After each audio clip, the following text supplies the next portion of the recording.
আসসালামু আলাইকুম, আশা করি সবাই ভালো আছেন। সম্প্রতি টিকাদানের পরবর্তী সময়ে তুলার পরিবর্তে সিরিঞ্জের ভেতরের অংশ বা ব্লিস্টার পেপার ব্যবহার করার জন্য একটি নিউজ দেশব্যাপী ভাইরাল হয় এবং এর পরিপ্রেক্ষিতে দেশব্যাপী অভিভাবকদের মধ্যে এবং বিভিন্ন মানুষের মধ্যে এক ধরনের কনসার্ন তৈরি হয়, একটা বিতর্ক তৈরি হয়। যে কারণে আমি একটি ভিডিও শেয়ার করেছিলাম যেখানে আমি সিরিঞ্জের ভেতরের অংশ বা ব্লিস্টার পেপার ব্যবহারের যৌক্তিকতা তুলে ধরেছিলাম। অনেকেই এরপর আমার এই ভিডিওতে কমেন্ট করেছেন, জানতে চেয়েছেন, তাদের কনসার্ন প্রকাশ করেছেন যে কেন তুলার পরিবর্তে ব্লিস্টার ব্যবহার করা হচ্ছে, এটার কোনো এভিডেন্স আছে কিনা বা এটা WHO অনুমোদিত কিনা। তো আজকের ভিডিওতে আমি চেষ্টা করব আপনাদের এই কনসার্নগুলো বা আপনাদের এই জিজ্ঞাসাগুলোর উত্তর দেওয়ার।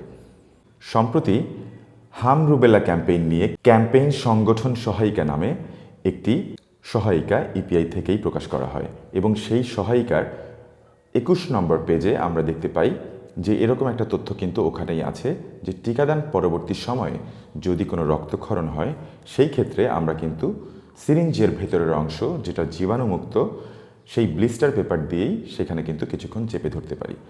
সিরিঞ্জের ব্লিস্টার পেপার লাগানোর যে প্র্যাকটিস এটা কিন্তু দীর্ঘদিন যাবৎ ইপিআই কার্যক্রমে নিয়মিত টিকাদান কার্যক্রমে পরিচালিত হয়ে আসছে, তাই এটা নিয়ে সন্দেহের বা বিতর্ক তৈরি করার কোনো সুযোগ নেই।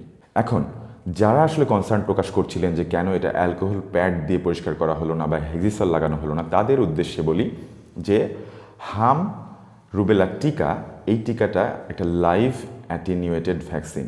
লাইভ অ্যাটেনিউয়েটেড ভ্যাকসিন মানে যেই রোগের বিরুদ্ধে আমরা টিকা দিচ্ছি সেই জীবাণুটারই একটা দুর্বলতম সংস্করণ, সেটা অনেক সময় রেডিয়েশন বা হিটের মাধ্যমে ওই ভাইরাসটাকে দুর্বল করে আসলে ওই টিকার মধ্যে দেওয়া হয় যাতে শরীরে রোগটা তৈরি না হয় কিন্তু ওই রোগের বিরুদ্ধে অ্যান্টিবডি তৈরি হয়। এই লাইভ অ্যাটেনিউয়েটেড ভ্যাকসিনগুলোতে কিন্তু ওই জীবাণুর দুর্বলতম একটা সংস্করণ থাকে যেটা কিন্তু তখনও জীবিত থাকে এবং আমরা যখন অ্যালকোহল প্যাড ব্যবহার করি তখন এই অ্যালকোহল কিন্তু যে ক্ষত স্থান আছে সেখান দিয়ে আপনার ভেতরে প্রবেশ করতে পারে, টিকার কার্যকারিতা গুণগত মান সেটা কিন্তু নষ্ট করে ফেলতে পারে। ক্ষতস্থানে ইরিটেশন, জ্বালাপোড়া বা ব্যথা তৈরি করতে পারে, যেটা আমাদের কাছে কখনোই কাম্য নয়। বাড়তি কিছু সময় দিতে হচ্ছে। আমরা জানি যে অ্যালকোহল প্যাড লাগানোর পরে সেখানে কমপক্ষে 30 সেকেন্ড থেকে 1 মিনিট আপনাকে অপেক্ষা করতে হয়, ড্রাই হওয়ার জন্য একটু সুযোগ দিতে হয়। সেই সুযোগটা দেওয়ার সময়টা অনেক সময় কিন্তু আমাদের নিয়মিত টিকাদান কার্যক্রমে থাকে না, আর এটা আমাদের রিসোর্সেরও একটা বড় ধরনের অপচয়।